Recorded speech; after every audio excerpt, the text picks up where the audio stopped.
Number 34, evaluate the expression when x is 3.6. So we'll substitute 3.6 in for x. Y equals 6.6, substitute 6.6 for y. And z is negative 11, so substitute negative 11 for z.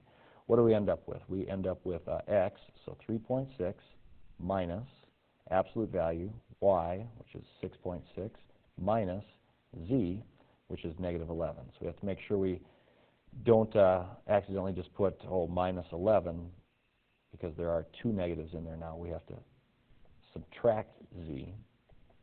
So we got the subtraction symbol there, and then z, we're told, is negative 11. So let's see what we got. We got 3.6 minus. Absolute value symbols are kind of like a grouping symbol. We have to do whatever is inside first before we find the absolute value. So minus negative, we're trained to chop that. It's like adding a positive.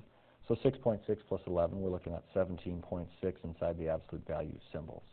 Of course, absolute value is like distance from 0. 17.6 is 17.6 away from 0. So what are we looking at? 3.6 minus 17.6.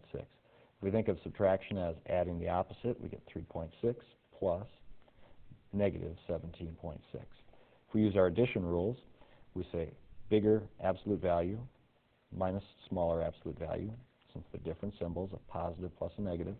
What's that going to give us? 6 is 0, 7 minus 3 is 4, drop the 1, we're looking at 14.0.